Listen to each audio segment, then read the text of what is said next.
up, you guys? I am back with another video, and today I'm going to be talking about a story that happened yesterday about a lost boy. So I waited on my little brother. I call him my little brother, but he's really my cousin. We've just been having him since he was like 3. Like, we would have him on and off when he was a baby, but we finally got him when he was 3 because his dad passed away or whatever. So he goes to school, and when he gets out, somebody's here or I'm here to let him in. So he knocks on the door, and I open the door, and he has this little boy with him. He said, well, he can't find his home, so he's going to stay with us. And I said, oh, no, baby. No, he's not. I told him, I said, baby, go home. Now, when I told him to go home, I'm not thinking Duke just kind of upsetted me a little by, you know, saying what somebody was going to do. And at the age of 4, you know, you ask. You don't ever tell an adult what you're going to do. You're going to ask. So I'm like, no, baby, go home. So I shut the door. Duke goes to play in his room or whatever. When he gets home, he drops his bag, go play like a normal child. And I sat down on the couch and I thought about it. I said, that boy might be lost. I went in there to Duke and I said, Duke, I said, is that boy, does he live over here? And he was like, nope. I said, where does he live? He said he got off on the wrong stop. So my heart sunk into my chest. I ran outside and I was looking for him. He was nowhere by the door. And the lady was like, you looking for the boy? He's headed to the street. And, oh, God, the boy was headed to the street. I ran out there and I asked him, I said, what's your name? And he told me his name was Diara or Diar or something like that. And I was like, okay, what's your mom's name? He said, Dia. Now, I'm going to tell you, I just needed to get him in the house. So I said, well, come on in the house. He came in. The little boy played in a room while I called the school. I called the school and I asked the assistant on the phone. I said, can you put me on the phone with someone that can help me? And she was like, well, maybe I can help you. What is it that you need? Well, here's the thing. When it's an emergency and I ask you to put me on with somebody that can help me, and you hear the panic in my voice, I'm only panicking because, for one, don't nobody know where he is. Y'all don't even know he lost. He ain't been lost that long because the bus stopped here first to drop the kids off. They picked them up here first and they dropped them off here first. So you don't even know this child is lost. So when I asked her, it's like, put me on with somebody that can help me. So I tell her this story and she goes, hold on one second while I get the assistant principal. Lady, I just asked you to put me on with somebody that can help me. If you cannot help me, a lot of y'all don't have the push or pull. So put somebody on the phone with push and pull. That's all I'm asking. That's all I'm asking. You know, do your job. Your job is an assistant. If I ask you to do something, go assist me and go get the person that's above you. Thank you so much. But it took her like 2 or 3 minutes, and to y'all or to her, it might not have seemed like that long, but to a mother that has not had her child, that her child did not walk off that bus, to that mother, 2 or 3 minutes is 2 or 3 eternities long. And I didn't want him here at a stranger's house no more than she wanted him here at a stranger's house. You get what I'm saying? So I had initially called them. I hung up. I didn't wait. I called the police. Yes, I did. I called the laws, baby. I called the popo. So I called the police, and when I called them or whatever, I explained to them what's going on.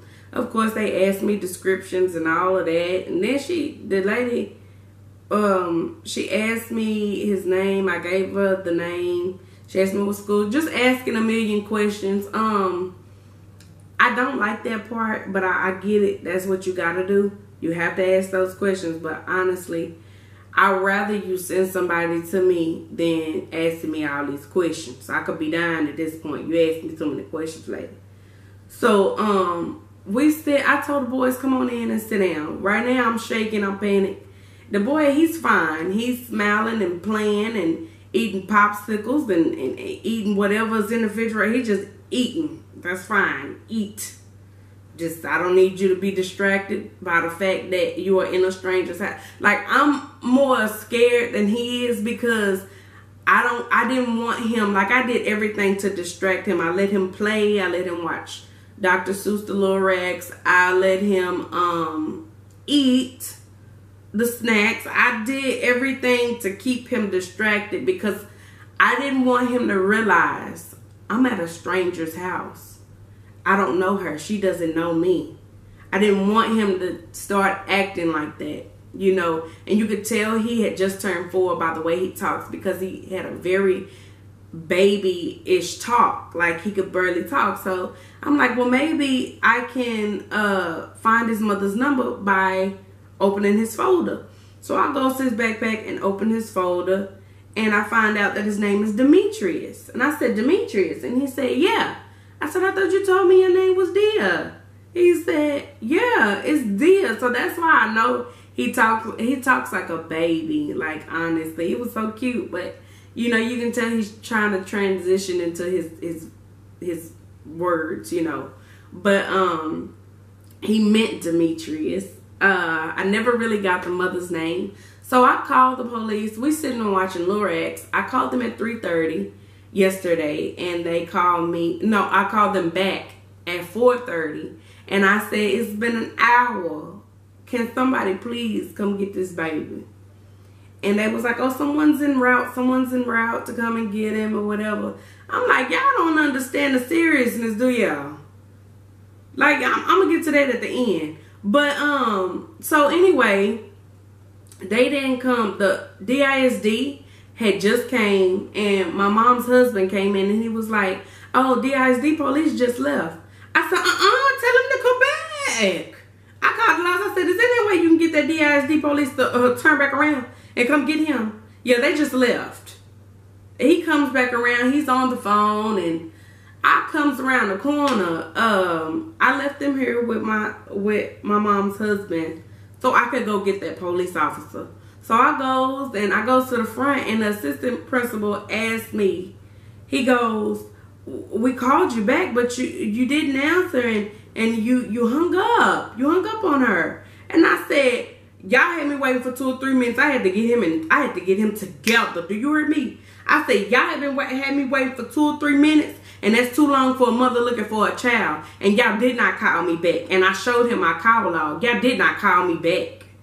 You get what I'm saying? Police officer on the phone. I'm asking the police officer. I said, well, DISD police patrol. That's me. Anyway, I asked the officer. I said, is you gonna come get him?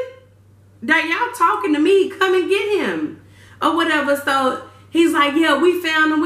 Y'all did not find anything. Let me clear that up. Y'all didn't find anything. So I goes to the me and the officer come in or whatever, and he let me take the lead because I'm like, you're not gonna be walking in my house. I ain't no kidnapper. I called y'all to come get him. You better slow your road. Walk behind me. I don't want you walking all in my house like that. You don't know what's in there. So he comes in, and the boys had the door shut. Duke always shut his door. He think he grown. He shut his door. And when I opened the door, I didn't even realize, like, the police officer, I didn't realize the mama was behind me. I'm walking forward because I'm like so through. I got on, you know, my I don't even want to take it out. It's embarrassing. But I had on my booty shorts and my tank top. I didn't ask for this. This happened to me. Okay? So I just remember, like, hearing a shove. So, like, she kind of pushed the police out the way. Well, patrol, the ISD police. She pushed them out the way. And I just heard a big scream, like, oh, my God. And she was crying. And that scared the shit out of me.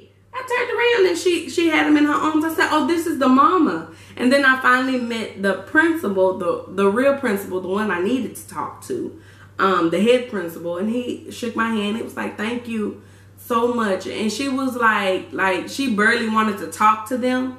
She said thank you because somebody else could have had my child. And, you know, she left her with her baby.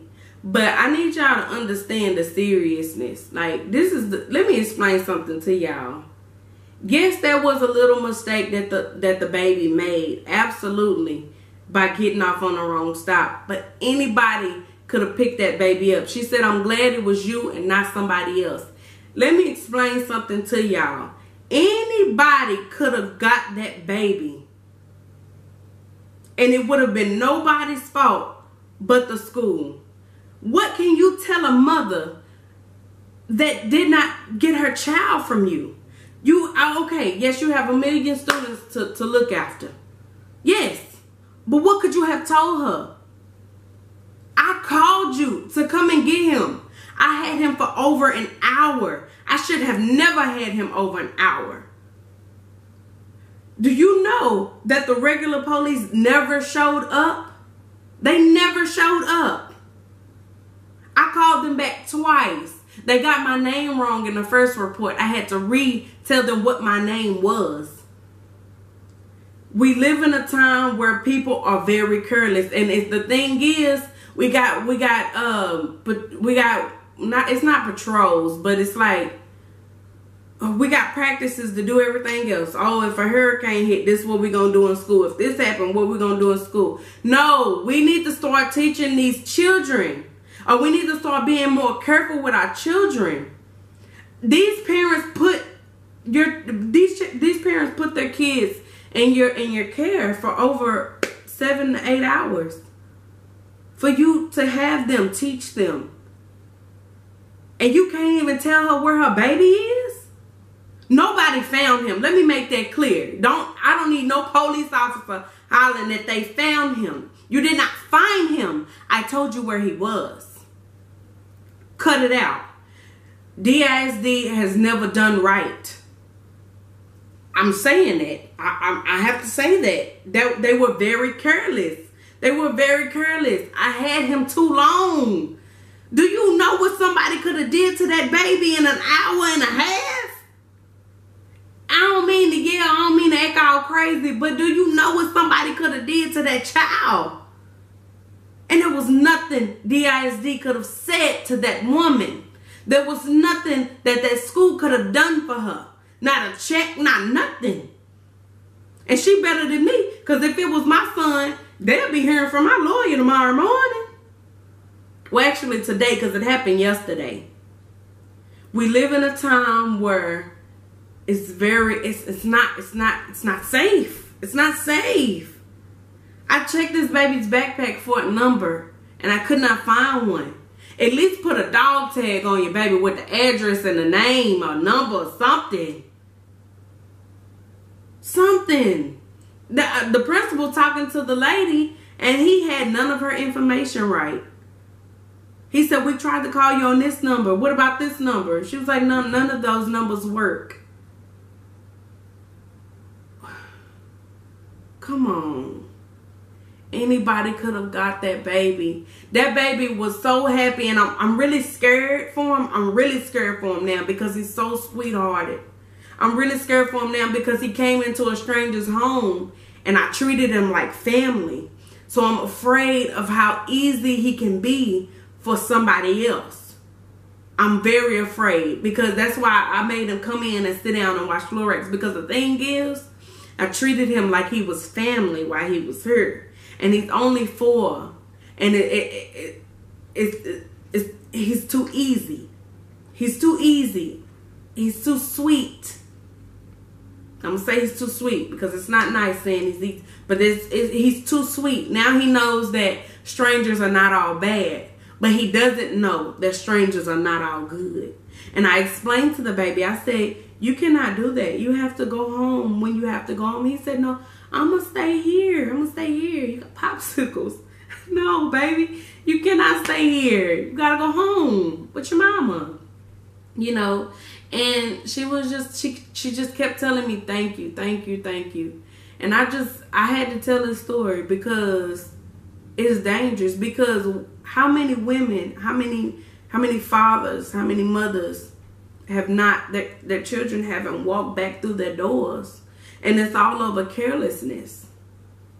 It's all over carelessness. People, oh, maybe I didn't watch them long enough, or maybe this, maybe that, or you're to blame, you're to blame. Everybody's going to point the fingers. I'm happy I could have got that boy home. I'm happy that I called several different people at the time that I did. That mother was so distraught when she came in. I was terrified to even have her child in this house because I didn't know what was going on. I just knew I needed to get him back to his mama. That's all.